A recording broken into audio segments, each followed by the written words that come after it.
We met on our very first day in Boston during orientation. And we met each other back in middle school, Southside Middle School. So I've been stuck with her since long time. 7th grade. Matter of fact, it was math class. Yes, I remember that. We just met at the same hospital, like probably about 2 years into our nursing career.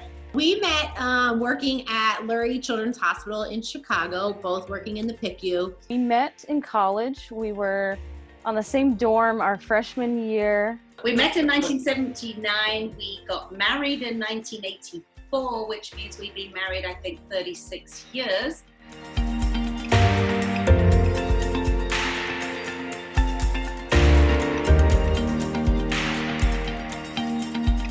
I think one thing too for me that was super, I guess, encouraging when I was thinking about traveling is that I knew I'd get to do it with somebody that I already knew that I liked. We were already good friends. We'd lived together, and we've been friends for 6 years at this point, so I already knew that that it would be a good experience because I already knew we'd had a lot of good experiences. So I think that was an exciting thing too. But this definitely was something we always had in the back of our mind before we started doing our nursing career. And so one day we just, let's look into it, start hitting up some people and from there. Yeah, we did. And once we kind of realized, well, for me at least, how compatible we are as roommates and how much more fun it is when you have someone you like that you live with, I didn't really want to stop after that point. And then also she's got a dog and I've got a dog. So that was a big thing too, was I was like, oh great, our dog's gonna have playmates. So we were excited about that. For me, the pro is that we both have our dogs with us, so our dogs get to be best friends too. Oh, there they go. Freedom. Oh yeah, freedom. You can go anywhere you want to go. You can go off the beaten track. You can stay in the cities. I would say exploring different cities. That's something that, like I said, I wasn't usually going to do on my own. For me, the biggest pro is an immediate person to do stuff with and somebody that you like. So when we get to the city, before we've had opportunity to meet other people, we can start exploring a new city right away. Better financial opportunity. We like to split rent. She's so stingy with her money, so that was a plus. And then going to new places, we're never alone. We always got each other to use for a resource until we can get warmed up to the other coworkers. But everybody everywhere we have been has been very nice. Also, going into a new hospital and the whole orientation thing, and there's always weird buildings where you have to go meet in and stuff, and weird classrooms. So having somebody to be with you to also be lost is very helpful for that too. Oh, you have an instant friend. When you don't know anyone in the city or the town or the hospital that you're working with, you have I got my backup, I have an instant friend. I know I can count on her for anything. I guess it feels like you have a built-in friend because you do kind of when you're traveling to these places that you're not going to just be alone. It's a tough job.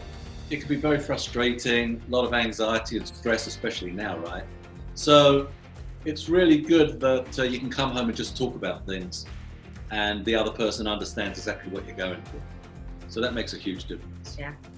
But it's nice to come home and decompress if you have to. And talk to somebody that gets it or knows what you've going through, what you've gone through at work. It's really hard being a nurse in general. When something bad happens or when something good happens, it's very hard to explain it to other people and be like, oh my God, I had the craziest day today. But not only are we working on the same unit, so whatever crazy happened to me, she probably already knows about it. And if it's a bad situation, it can quickly be made so much better. And if it's a good situation, it becomes a top moment. So having somebody to go through everything with, highs and lows. And if I start getting lonely and do miss home, she knows.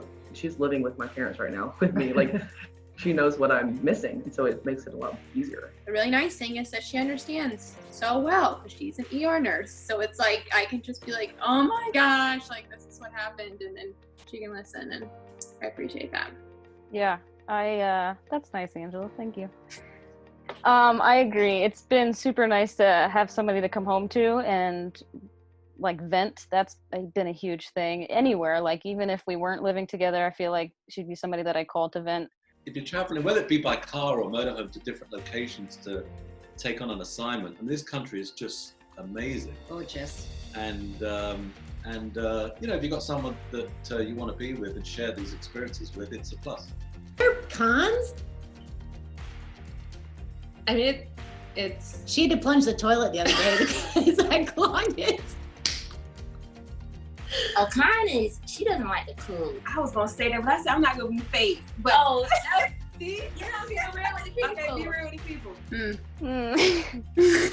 Well, I would say it's not necessarily a con with like Angela. I would just say it's harder to find a job for two people in the same area or in the same hospital. It just kind of narrows and limits where you can go. So sometimes I feel like we probably both don't put ourselves out there quite as much, because I don't feel like I have to. That sounds really snobby. I know, it's a crazy con. We have so much fun together. We don't have to be with them. I feel, in my opinion, everybody should do it. Not even as a duo, just to travel. And they've said, do you regret waiting this long to do it? And I said, no, because I feel like the experience I've gained has allowed me to travel now. But if you love to travel and experience things, do it. Do it. I wouldn't do it any other way. Like if she tells me she wants to stop traveling, then we'll both be out of the game because I don't think I can do it without her. Oh God. Oh God. Stop crying. Okay. She's so extra. That was sweet, Ashley. Make sure you can live with that person. You can sometimes live with someone that you think is your best friend and it can ruin a friendship. And traveling together kind of heightens that. I feel very fortunate that Lauren and I have successfully done this for so long and hopefully continue to do this. But the thought of, I know some people that I've traveled with that I could not do it with together because it would ruin things. And I feel like that would also ruin every assignment that you did. And bad assignments make you not like certain cities and it kind of tumbles from there. So just be careful and make sure that who you're choosing is someone that you're compatible with. There needs to be a lot of grace in what she talked about, that sort of compromise, but like being gracious to listen to, like, okay, this is where my friend is coming from when we're deciding on these two different hospitals to work at, and like just having a lot of grace and like learning how to compromise in a way that's respectful to the other person, but also doesn't like, you know, get in the way or interfere with something that is healthy for you. I feel like it's important to really realize that you're not traveling by yourself anymore, and so if not everything is going to be just for decision. If you can't acknowledge differences as a traveling duo, you're going to end up frustrated with one another. And so I think that's one of the reasons why it works so well for them. Well, not joking here. This is absolutely serious. Got to find a good agency, and we're not joking when we say this at all, right? Atlas is, anybody that's not with Atlas who's listening to this? They don't understand. Or people that are with Atlas and will probably... do understand. Yeah, exactly. We'll testify how great Atlas is. They're a great company. And, you know, we don't know all the recruiters, but we are... We know Kristen and we love Kristen.